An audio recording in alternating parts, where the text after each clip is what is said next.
முழுமையாக மறைச்சிட்டுன்னு வச்சுங்க. சூரியனுடைய வெளிச்சமே வரலைன்னா இந்த மாதிரி கம்ப்ளீட்டாக டல் ஆகிடும். அப்போ சூரியன் வந்து கருப்பாக தெரியும்.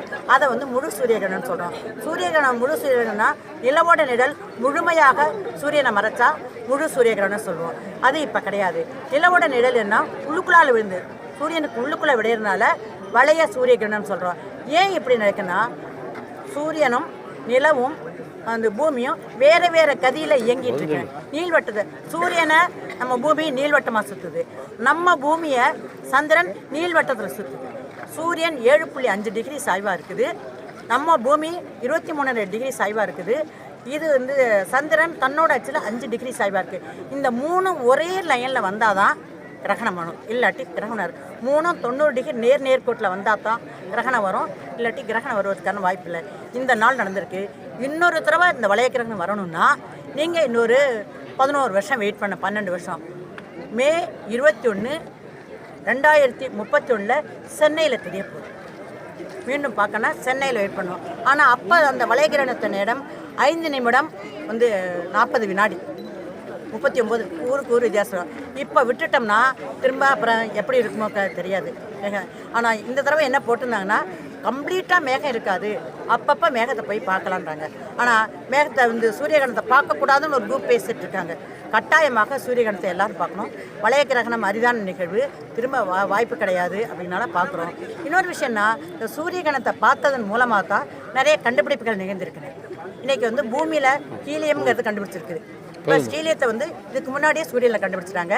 அப்புறம் சூரியனுக்கு மேலே இருக்க கரோனாவை கண்டுபிடிச்சது 1930 தான் வந்து சூரியனுக்கு வெளியில் இருக்க கரோனா சூரிய கிரகணத்தின் போது தான் கண்டுபிடிக்கப்பட்டது. அதோட முக்கியமாக ஐன்ஸ்டீனுடைய ரிலேட்டிவிட்டி தியரியை ப்ரூவ் பண்ணது இந்த சூரியன் தான். 1919 மே 19 நிகழ்ந்த சூரிய கிரகணத்தின் போது தான் இந்த எடிங்டன்ங்கிறது இவரோட ரிலேட்டிவிட்டி தியரி, ஒளி வளையம்ங்கிறது. ஏன்னா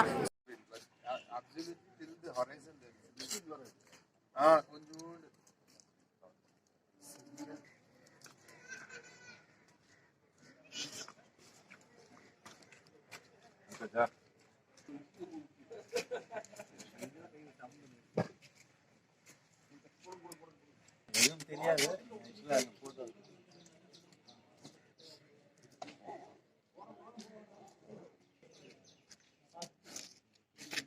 அடுத்தால் போங்க வாங்க எல்லாம் இல்ல சார், அப்படியே கொஞ்சம் லைனா நிக்க வச்சிடலாம் குழந்தைங்கள.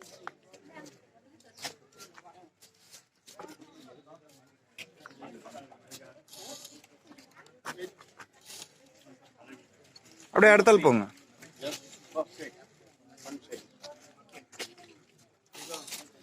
சேஃப்டி கிளாஸ் கொடுக்குறோம், போடுங்க எல்லாரும் போடுங்க. இந்த கிளாஸ் வந்து நிலவு மறைக்கும் பொழுது அதனுடைய இன்டென்சிட்டி லைட் வந்து சோ பிரைட், அதனால நம்மளுடைய ரெட்டினா இருக்குப்பா. போது கொடுங்க மேடம், போது கொடுங்க. என்ன ஆர்டர் வாங்கிக்கலாம், இது நான் வாங்கிக்கிறேன் மேம். ஒரு 2 மட்டும் தம்பி வாங்கினீங்களா? நின்று பாருங்க, இங்க வாங்க, அப்படியே லைனா நின்று பாருங்க. தம்பி இங்க வாமா, இங்க வாமா தம்பி, அப்படியே பாருங்க. வாங்க நீங்க நின்று பாருங்க தம்பி. மாத்தி இல்ல போ முடிச்சிட்டாங்க. கண்ணை ஒட்டி வச்சு பார்க்கணும், இப்படி வச்சு பார்க்க கூடாது. அப்படியே பாருங்க, கண்ணை ஒட்டி வச்சு பார்க்கணும் சார். மத்தவங்க தம்பி இங்கே பாப்பா, மத்தவங்க எல்லாரையும் வந்து இன்னும் கிட்ட போமா, அப்படி போமா, பின்னாடி